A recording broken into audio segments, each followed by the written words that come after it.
नमस्कार साथियों, मैं रामदयाल। मैं सरसा डीसी ऑफिस के सामने आज यहाँ पहुँचा हूँ। हमारा मकसद है अनिश्चितकालीन हड़ताल जो clerical association welfare society Haryana उनके यहाँ पहुँचे हैं और उनसे अभी बात कराते हैं। तो वो इतने दिन से किस धरने पर कैसे बैठे हैं, उनको आज बैठे हुए तकरीबन 23 दिन हो गए हैं। तो अभी मिलते हैं, अभी उनका क्या हाल हुआ है, उनकी सरकार के साथ क्या मांग है, क्या बात हुई है। तो अभी चलते हैं, उनसे बात कराते हैं आपकी। हाँ जी सर नमस्कार। सबसे पहले तो आप मीडिया के साथियों का मैं धन्यवाद देना चाहूँगा जो अपना कीमती टाइम निकाल के हमारी इस मुहिम में की आवाज़ को उठाने के लिए आए।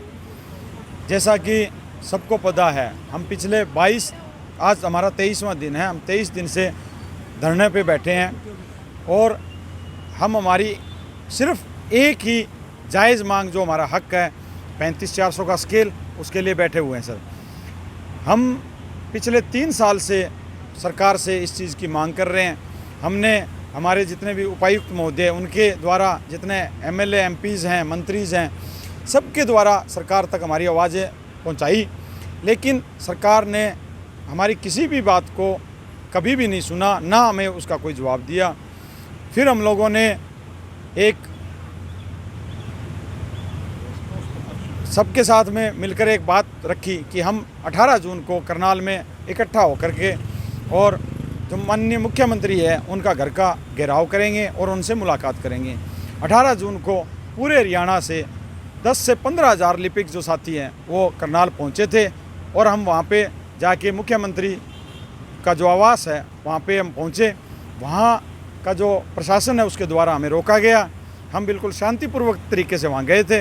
वहाँ की जो मेयर मैडम और उनके जो प्रतिनिधि थे सीएम साहब के, उन्होंने हमें लिखित में आश्वासन दिया था उस समय कि 4 जुलाई से पहले आपका जो भी प्रतिनिधिमंडल है उसके साथ सीएम साहब की मुलाकात करवाई जाएगी और आपकी जो भी जायज़ मांग है उसको पूरा किया जाएगा।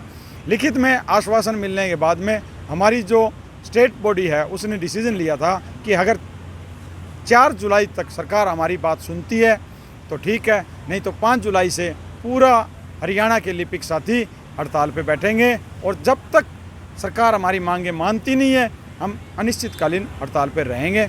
उसी कड़ी में 5 जुलाई से 22 के 22 जिलों और हेडक्वार्टर्स के अंदर हमारे साथी जो हैं 5 जुलाई से धरना स्थल पे हैं और आज भी जुटे हुए हैं। सर सरकार ने 15 दिन बाद सरकार जो सीएम साहब के ओएसडी है श्री जवाहर यादव सर, उन्होंने हमारी एक मुलाकात हुई। उसमें भी उन्होंने सिर्फ हमारी मांगे ली कि आपकी क्या क्या मांगे हैं, जबकि ये मांगे हम पिछले 3 साल से सरकार के पास किसी न किसी माध्यम से पहुंचा रहे हैं। उसके बाद हमारी एक मीटिंग हुई जो सरकार की टीम थी उसके साथ में, उसमें भी सरकार द्वारा कोई सकारात्मक रवैया नहीं रहा। सरकार उसमें भी सिर्फ हमसे दस्तावेज़ मांगती रही कि आप अपने दस्तावेज़ प्रस्तुत करो। हमारी जो स्टेट बॉडी है, जो हमारे रिप्रेजेंटेटिव थे, उन्होंने हर एक तरीके से दस्तावेज़ों के साथ में सरकार को ये विश्वास दिलाया कि जो हम मांग कर रहे हैं वो हमारी मांग क्यों जायज़ है। सरकार के पास किसी भी हमारे जो सवाल थे उसका कोई जवाब नहीं आया अभी तक, ना सरकार ने कोई जवाब दिया है। सरकार सिर्फ एक ही जवाब दे रही है कि इनकी मांग तो जायज़ है लेकिन हमारे पास वित्त की कमी है। सरकार ने हमें ये भी नहीं बताया अभी तक कि उनके पास कितना वित्त है और वित्त की कमी है तो क्यों है, क्योंकि जैसा कि आप भी देख रहे हैं सरकार हर दिन नई स्कीम लॉन्च कर रही है और ऐसी स्कीमें भी लॉन्च कर रही है जिसका कोई ज़रूरत नहीं है, ना किसी की डिमांड है।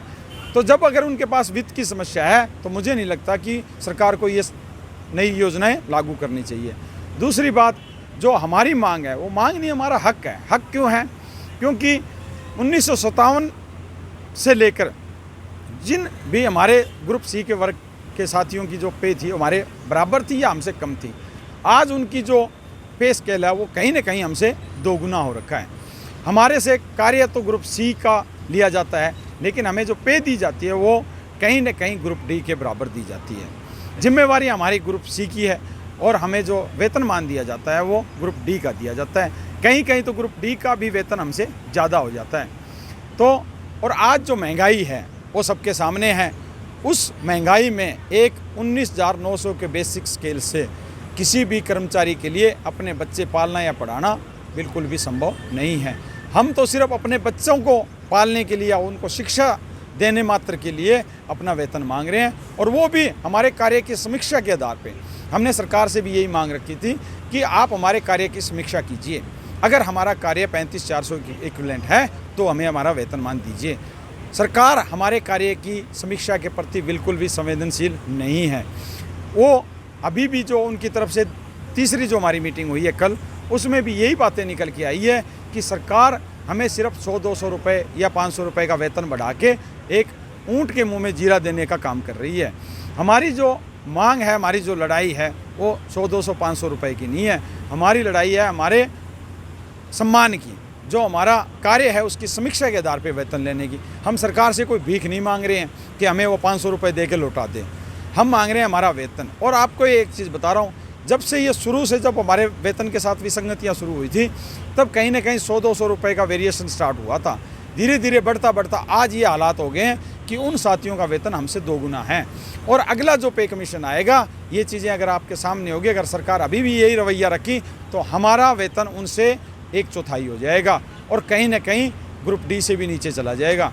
तो सरकार शुरू से हमारे साथ ये जो दोगला रवैया अपना रही है कि हमें कहीं कहीं ऐसा लगता है कि हमें तो ये भी महसूस होता है कि हम सरकार के कर्मचारी हैं ही नहीं। सरकार ने तो हमें सिर्फ किराए के लिए काम करने के लिए ला रखा है।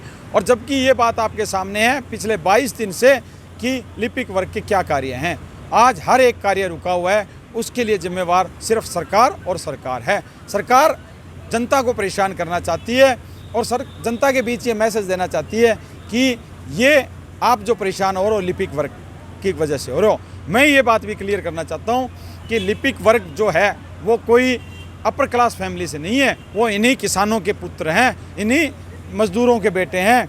आज जो समाज परेशान हो रहा है वो हमारा परिवार परेशान हो रहा है, और उसके लिए सिर्फ और सिर्फ सरकार जिम्मेवार है। सरकार का जो रवैया पिछले 22 दिन से आज 23वां दिन है देख रहे हो, सरकार इसके प्रति बिल्कुल भी संवेदनशील नहीं है। सरकार अगर चाहती तो इस जो हड़ताल है इसको 1 हफ्ते के अंदर अंदर भी निपटा सकती थी, लेकिन सरकार बात नहीं करना चाहती। अब जब बात करने पे आई है तो सरकार कहीं न कहीं गोलमाल जवाब देके और हमें लटकाना चाह रही है। सरकार हमारे धैर्य की परीक्षा ले रही है।